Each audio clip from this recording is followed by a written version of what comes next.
Olá pessoal, sejam todos bem-vindos ao canal Portal Espiritual e nesse vídeo eu quero falar sobre o tema como é o primeiro contato com o espírito. Como se procede, pessoal, esse primeiro contato? Eu já gravei um vídeo a respeito do assunto, só que como eu falei em outros vídeos, no áudio não ficou muito bom e eu estou gravando novamente para que o áudio possa ficar bem melhor do que em relação aos outros. Eu vou repetir alguns assuntos que eu também gravei, mas que não ficaram muito bom, muito áudio. Eu vou repetir alguns vídeos de alguns áudios que não ficaram muito bom, para que as pessoas possam ter mais interesses em assistir algo que o áudio possa ficar melhor. Eu estou a cada dia tentando melhorar essa questão de áudio. Vídeo, vamos lá falar um pouco sobre como seria o primeiro contato com o espírito. Eu vou falar com relação ao meu primeiro contato, pessoal, que não foi muito legal, não foi lá essas coisas assim maravilhosas.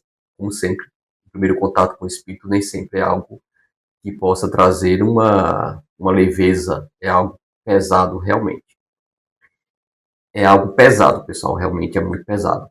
Então, assim, veja bem que no meu caso eu estava iniciando meu processo de aprendizado ainda, conhecendo um pouco do livro dos espíritos, conhecendo um pouco sobre aquilo que estava acontecendo comigo, sobre visões, sobre coisas que aconteciam, que eu via acontecendo, e que depois, com relação a coisas que eu via espiritualmente, na visão espiritual, e eu via acontecendo materialmente, no físico. Então eu fiquei intrigado com essas coisas que eu estava sentindo e eu passei a estudar um pouco, entender o livro dos espíritos, como tem uns vídeos falando, o despertar da clarividência e como se deu esse despertar. E nesse vídeo eu comento um pouco sobre como foi o meu chamado. Eu não sei como vai ser o chamado de vocês, de cada um. Muitas pessoas aqui que estão assistindo esse vídeo já passou pelo chamado, ou foi pela dor, ou foi pelo amor. Muitas das vezes a maioria das vezes é pela dor mesmo. É, assim, como eu falei, estava aprendendo, tendo esse contato com o conhecimento espírita acerca de como se procede a vida espiritual. E em uma dessas, eu estava num dia tranquilo na minha casa e chegou uma pessoa correndo para pedir ajuda porque o irmão dela estava tendo uma crise. Essa crise poderia ser um espírito que se apossou do corpo dele. Ela falava muito assustado. Ele é uma pessoa que tomava remédios na época. Justamente ele tomava remédios porque não aceitava sua mediunidade. E como antigamente, pessoal, era muito complicado essa questão de mediunidade, 30 anos atrás, era muito, muito sério essa questão espiritual. Até hoje ainda temos preconceito, mas graças a Deus a coisa está evoluindo. Mas antigamente era muito mais sério, as pessoas não aceitavam. E foi o caso. A família não entendia muito bem a situação dele. Ele, para não ir contra a família, ele tomava remédios para não sentir o que ele sabia que estava sentindo, que seria presenças espirituais. E quando a coisa é forte, que era no caso dele, era bem forte, ele não tinha controle.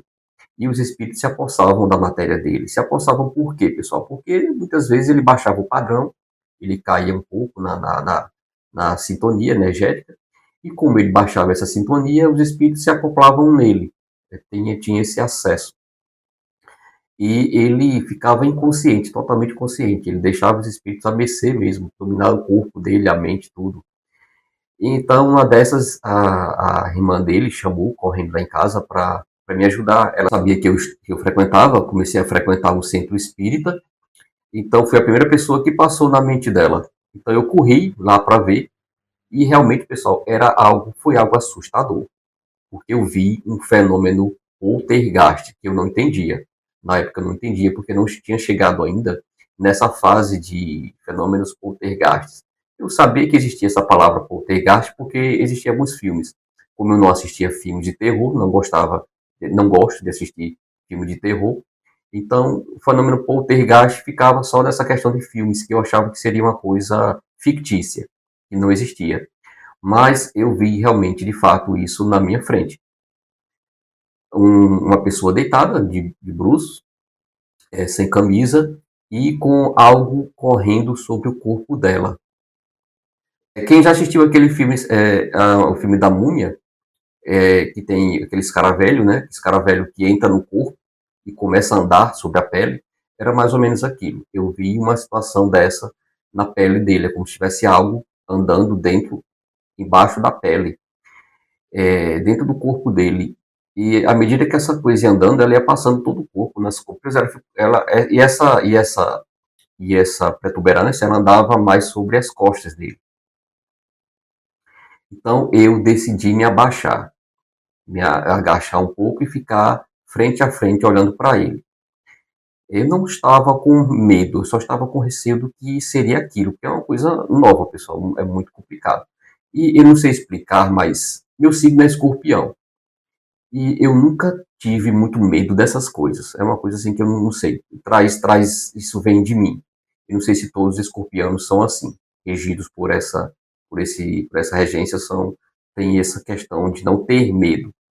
Eu enfrentei a situação sem medo nenhum, não tinha medo, ao contrário, eu tinha mais, era como fosse assim, uma vontade mesmo de conhecer aquilo a fundo, de saber mais. Então foi isso que eu fiz, fiquei na frente dele e tentando manter contato visual.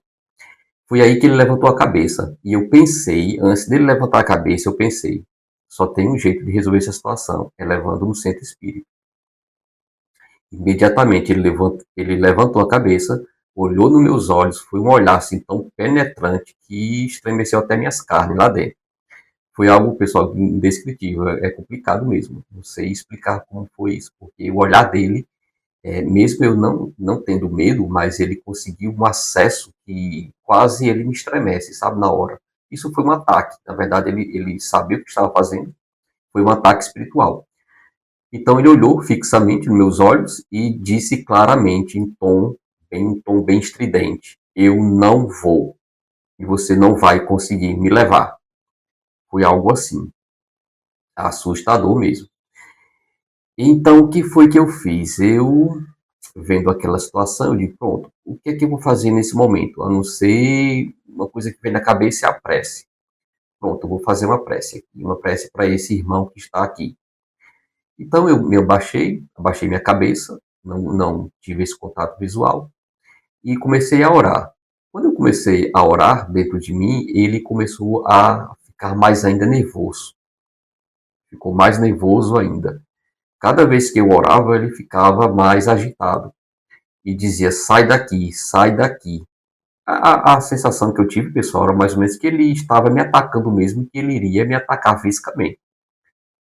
Mas eu continuei com minha oração, com fé, e com essa fé que eu estava sentindo naquele momento, eu pedi essa ajuda. Algumas pessoas saíram com medo, e ficou só eu e outras pessoas, os pais, olhando. E um amigo meu que estava na época na calçada, eu chamei ele para me acompanhar, e ele já frequentava o espiritismo mais tempo do que eu, e então ele também ajudou a fazer esse contato. Ele deixou por mim, ele deixou que eu fizesse esse contato, porque ele viu que eu fui atrevido. Me agachei e tentei me comunicar com esse espírito. Então ele ficou esperando.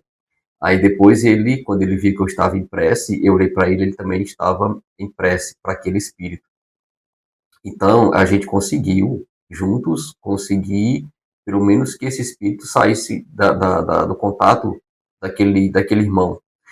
E isso aconteceu nesse momento e esse foi o meu primeiro contato com uma entidade espiritual. Não sei de que escalão era, não sei que tipo, se era obsessor, eu não sei se era um espírito perdido, mas eu sei que ele estava muito seguro do que estava fazendo. Ou poderia ser um cobrador do irmão, né, daquela pessoa. E como ele não aceitava as coisas, não aceitava a mediunidade que tinha, ele tinha esse acesso fácil. Por isso que ele preferia ficar se medicando. Cada coisa que ele sentia, cada aproximação que ele sentia, a mãe dele falava que quando ele começava a ficar meio que em torpor, ele corria para ela para pedir remédio. Era a sensação, era a defesa que ele tinha naquele momento, era se medicar, porque ele sabendo que se medicar ele iria cair um pouco, ia ficar lesado e aquilo ia passar. E quando ele voltasse a si, não sentia mais nada. A gente conseguiu levá-lo na casa espírita, com muito sacrifício, tentando enganar, porque mesmo a gente tentou marcar outras vezes e não conseguiu, pessoal, porque o espírito dizia para ele que a gente queria levar ele numa casa espírita. Até que a gente arquitetou algo que pudesse enganar até o espírito. Eu não sei na época o que foi que a gente fez, só que a gente conseguiu.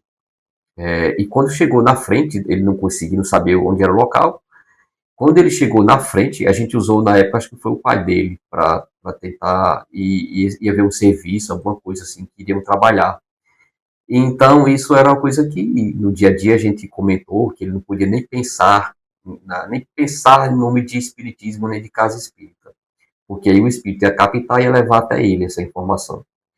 E a gente conseguiu. Quando chegou na porta, pessoal, ele incorporou e começou a gritar, dizendo que não ia entrar, não ia entrar, e a gente acabou dominando ele. E a gente conseguiu colocá-lo para dentro, na sala, e assim conseguiu fazer a doutrinação desse espírito. Ele saiu, parou de acontecer isso? Não, não parou de acontecer. Continuou acontecendo essas sensações, essas incorporações, mas foram bem mais, em intervalos bem menores do que o que estava acontecendo. E então a gente conheceu na época uma pessoa que frequentava uma casa de umbanda e a gente levou também ele para entender melhor um pouco sobre aquele espírito.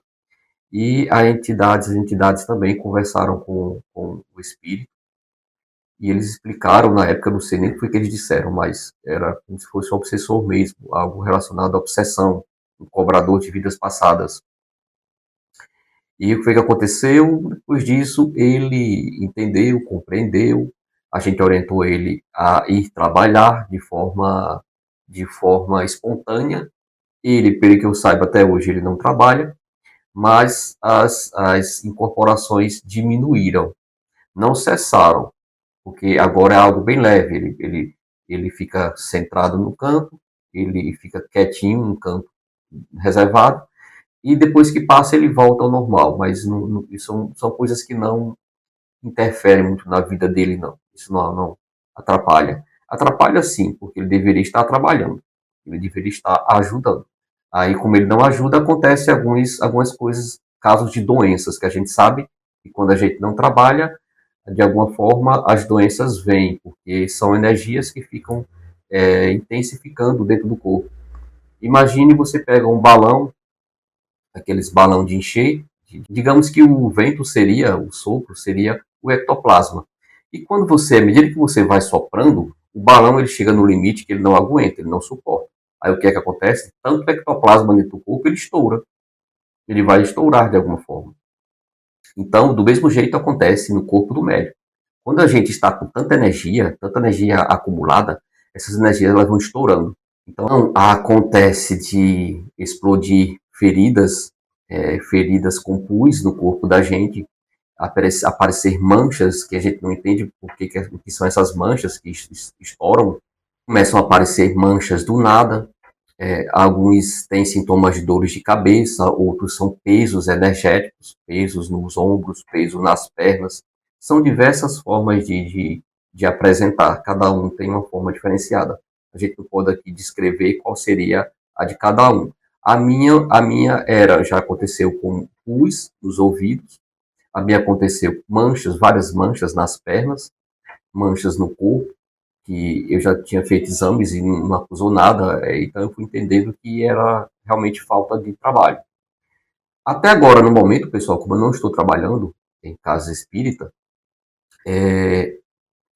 acontece isso, manchas, apareceu várias manchas nas minhas pernas, no meu corpo. E eu sei que isso é consequência do acúmulo energético de ectoplasma. Como eu não estou trabalhando, e acontecem essas situações. É só voltar a trabalhar que a coisa cessa. Então, eu estou procurando uma casa para trabalhar e eu já tinha decidido, não, já fui em algumas casas espíritas, mas não me identifiquei ainda, até encontrar outras que eu me identifique. Mas é isso, pessoal. Até lá eu estou trabalhando aqui, gravando esses vídeos para que possa levar esse conhecimento até vocês. Levando esse conhecimento, eu estou aprendendo, eu estou trabalhando, eu estou, de certa forma, movendo essa energia, fazendo com que essa energia circule para que possa ajudar mais pessoas. Então é isso, pessoal. O meu primeiro contato foi dessa forma. Fiquem todos em paz. Quem gostou do vídeo, compartilhe para que esse canal possa estar ativo no YouTube, pessoal. Para que esteja ativo no YouTube, o YouTube reconheça que é um canal interessante, é necessário que as pessoas compartilhem e curtam também, se inscreva. É isso, fiquem todos em paz e até o próximo vídeo.